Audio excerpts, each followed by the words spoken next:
ચાલો કોઈ પણ જાતની ભૂમિકા બાંધ્યા વગર સીધા જ આજના આ અત્યંત રસપ્રદ વિશ્લેષણમાં ડૂબકી લગાવીએ.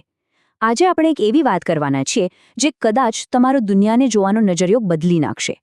આપણે એક રમકડા વિશેના માત્ર 4 પંક્તિઓના એક અત્યંત સરળ બાળગીતને ડીકોડ કરવાના છીએ.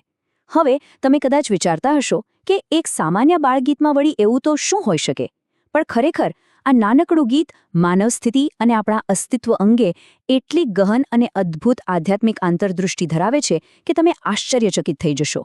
આપણે જોઈશું કે કેવી રીતે એક સાધારણ રમકડું એક ઊંડા દાર્શનિક પ્રતીક તરીકે કામ કરે છે. આખા કન્સેપ્ટને બરાબર સમજવા માટે આપણે આજના આ એક્સપ્લેનરમાં અમુક મુખ્ય મુદ્દાઓ પર નજર કરીશું, જેમાં રમકડાની ફિલસૂફી, તેની શોરૂમથી કચરાપેટી સુધીની સફર, માનવ સંબંધોમાં છુપાયેલો સ્વાર્થ, ચાવીનો ભ્રમ, બાહ્ય સુંદરતા પાછળનું ખાલીપણું અને અંતે સાચા વૈરાગ્યની જાગૃતિનો સમાવેશ થાય છે. તો ચાલો શરૂઆત કરીએ આપણા પહેલા વિભાગથી, રમકડાની ફિલોસોફી અને તેનું ઊંડું આત્મનિરીક્ષણ. જરા વિચારો, આ આખી દાર્શનિક સફર કેવી રીતે શરૂ થઈ? આ ગીતના નિર્માતાએ માત્ર એક સામાન્ય રમકડા તરફ જોયું અને બસ તેમના મનમાં વિચારોનો એક મોટો વિસ્ફોટ થયો. સામાન્ય રીતે કોઈ કલ્પના પણ ન કરી શકે કે એક નિર્જીવ વસ્તુમાંથી આટલું મોટું ચિંતન પ્રગટી શકે છે, બરાબર ને?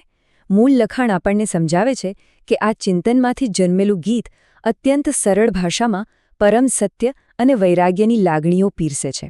સાચું કહું તો તેની સરખામણી શ્રી આનંદઘનજીના અત્યંત જટિલ અને અઘરા સિદ્ધાંતો સાથે કરવામાં આવી છે. કહેવાનો અર્થ એ છે કે જે વાતો સામાન્ય માણસ માટે મોટા અને જટિલ ગ્રંથોમાંથી સમજવી અઘરી છે, તે જ વાત આ એક સાધારણ રમકડું ખૂબ જ સચોટ અને સરળ રીતે સમજાવી દે છે. હવે આગળ વધીએ આપણા બીજા વિભાગ તરફ, જ્યાં આપણે આ રમકડાની શાબ્દિક સફર જોઈશું, છેક શોરૂમથી લઈને કચરાપેટી સુધી. તો આ સફર કેવી રીતે આગળ વધે છે તે જુઓ.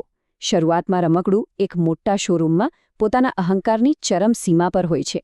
ત્યાં તે મોંઘું છે, આકર્ષક છે અને બધા જ તેના તરફ જુએ છે. પછી તેને એક અમીર બાળક માટે ખરીદવામાં આવે છે. વિચારો, તે 50 લાખની મર્સિડીઝમાં મુસાફરી કરે છે અને 5 કરોડના આલિશાન બંગલામાં થોડા મહિનાઓ સુધી અત્યંત પ્રેમ અને લાડકોડ મેળવે છે. તે સમયે તેને જાણે સ્વર્ગ સમાન જીવન મળે છે. પણ પિક્ચરમાં ટ્વિસ્ટ ત્યારે આવે છે જ્યારે એક નવું રમકડું ઘરમાં પ્રવેશે છે અને બસ એક જ ક્ષણમાં તેનું નસીબ અચાનક પલટાઈ જાય છે. 5 કરોડના બંગલાના સોફા પરથી તેને સીધું કચરા સાથે ધૂળવાળા સ્ટોરરૂમમાં ફેંકી દેવામાં આવે છે. Game over. આ પરિસ્થિતિને વર્ણવતું એક વાક્ય લખાણમાં છે જે ખરેખર હૃદયસ્પર્શી છે. હું રડ્યું, પણ મારું રુદન કોણ સાંભળે? મને એવું લાગ્યું કે જાણે હું જેલમાં આવી ગઈ છું. આ વાક્ય રમકડાના અત્યંત દુઃખદ અને ઉપેક્ષિત અંતને બરાબર પકડી પાડે છે. તે આપણને એ કડવી વાસ્તવિકતા બતાવે છે કે માત્ર એક નવી વસ્તુ માટે જગ્યા બનાવવા ખાતર તેને સંપૂર્ણપણે નકામા કચરાની જેમ સ્ટોરરૂમમાં ફેંકી દેવાયું. જ્યાં એક સમયે અપાર પ્રેમ હતો, સૌનું ધ્યાન હતું, ત્યાં હવે માત્ર અંધારું અને એકલતા જ છે. અને આ જ વાત આપણને ત્રીજા વિભાગ તરફ દોરી જાય છે, માનવીય સંબંધોમાં સ્વાર્થ. આ એક એવો ફિલોસોફિકલ અરીસો છે જે આપણા સૌ માટે છે. અહીં એક અત્યંત ગંભીર અને વિચારવા જેવી સમાંતર રેખા દોરવામાં આવી છે. આપણે જોયું કે બાળકનો રમકડા પ્રત્યેનો પ્રેમ માત્ર તેની નવીનતા અને તેના મનોરંજન મૂલ્ય પર આધારિત હતો. શું આપણે માણસો આપણા સંબંધોમાં આવું જ કંઈક નથી કરતા? લખાણ સૂચવે છે કે માનવીય સંબંધો પણ મોટા ભાગે આ ઉપયોગિતાના પાયા પર જ બનેલા હોય છે. જે ક્ષણે કોઈ વ્યક્તિ આપણો સ્વાર્થી હેતુ પૂરો કરવાનું બંધ કરે છે, ત્યારે રમકડાની જેમ જ તેનો પણ ત્યાગ કરી દેવામાં આવે છે. આ સાંભળવામાં ભલે કડવું લાગે, પણ તે આપણા દુનિયાવી પ્રેમની અસ્થાયી અને શરતી પ્રકૃતિને છતી કરે છે. આ વાતને સાબિત કરવા લેખક અહીં એક બહુ જ ચોંકાવનારો અને આંખ ઉઘાડનારો મુદ્દો મૂકે છે. જો કોઈ ડૉક્ટર ગર્ભમાં રહેલા અજાત બાળકને શારીરિક કે માનસિક રીતે અસામાન્ય હોવાનું નિદાન કરે, તો ઘણા કિસ્સાઓમાં માતાપિતા પણ તેનો ત્યાગ કરવાનો નિર્ણય લઈ લે છે. આ સીધી રીતે એ દલીલ કરે છે કે દુનિયામાં સૌથી પવિત્ર મનાતો માતાપિતાનો પ્રેમ પણ આખરે વ્યક્તિગત સુખ અને સામાજિક સન્માનની સ્વાર્થી ઈચ્છા સાથે જોડાયેલો હોઈ શકે છે. જો એ બાળકમાંથી ભવિષ્યમાં સુખ કે ગર્વ મળવાની શક્યતા ન રહે, તો તે પ્રેમને નષ્ટ થતાં વાર નથી લાગતી. આ ખરેખર ઉપયોગિતા અને સ્વાર્થની ચરમસીમા છે. અને આ જ વાતને જો આપણે બ્રહ્માંડના સ્તરે જોઈએ તો એક મોટું દેવી ચક્ર જોવા મળે છે. જેવી રીતે એક બાળક નવા રમકડા માટે જૂનાને સ્ટોરૂમમાં ફેંકી દે છે, બરાબર તેવી જ રીતે આ સૃષ્ટિમાં જૂના મનુષ્યોને સ્મશાનમાં વિદાય આપી દેવામાં આવે છે, જેથી નવા મનુષ્યો માટે પૃથ્વી પર જગ્યા બની શકે. આ આખા બ્રહ્માંડની એક અવિરત, સતત ચાલતી રમત છે, જ્યાં કોઈ પણ વસ્તુ કાયમી નથી, અસ્તિત્વ સતત બદલાતું જ રહે છે. ચાલો હવે વિભાગ 4 પર જઈએ, જે છે ચાવીનો ભ્રમ અને જીવનની યાંત્રિકતા. હવે આ ચાવીના કન્સેપ્ટને બરાબર સમજીએ. આપણે જાણીએ છીએ કે ચાવી ભર્યા વિના રમકડું પોતાની જાતે તો 1 ઇંચ પણ ખસી શકતું નથી.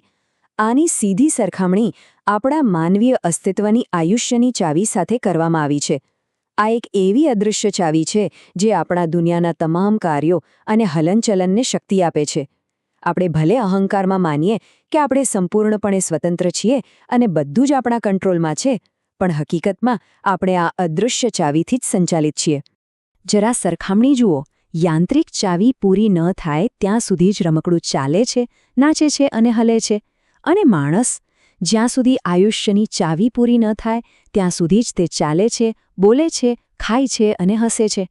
એકવાર આ ચાવીઓની શક્તિ સમાપ્ત થઈ જાય પછી પેલું પ્લાસ્ટિકનું રમકડું હોય કે આપણું આટલું સુંદર દેખાતું માનવ શરીર, બંને સંપૂર્ણપણે ગતિહીન અને નિર્જીવ બની જાય છે.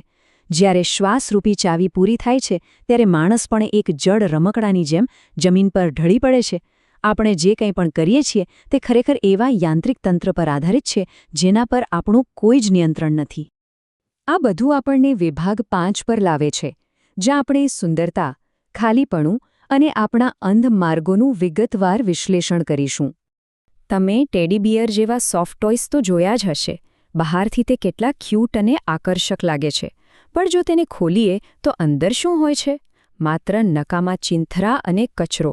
લખાણ આપણને આ જ બાહ્ય સુંદરતાના ભ્રમ તરફ ધ્યાન દોરવાનું કહે છે. આપણો સમાજ માત્ર ચામડીના સ્તરની સુંદરતાને જ ગાંડાની જેમ મહત્વ આપે છે, જ્યારે અંદર રહેલા ખાલીપણા અને જૈવિક વાસ્તવિકતાને સંપૂર્ણપણે અવગણે છે. જેમ ટેડી બિયર અંદરથી ચિંથરાથી ભરેલું છે, તેમ આ માનવ શરીર રક્ત, માંસ અને જૈવિક ગંદકીથી ભરેલું છે. આ એક બહુ જ કડવી વાસ્તવિકતા છે જે એ ભ્રમને તોડે છે કે બાહ્ય શારીરિક સુંદરતામાં કોઈ કાયમી મૂલ્ય રહેલું છે. અને આ બાહ્ય સુંદરતાનો મોહ કેવો વિનાશ નોતરે એ જોવું હોય તો આપણા ઇતિહાસ અને પૌરાણિક ગ્રંથો તરફ નજર કરો. મૂળ સ્ત્રોતમાં સ્પષ્ટ ઉદાહરણો આપવામાં આવ્યા છે, જેમ કે રામાયણનું મહાકાવ્ય યુદ્ધ.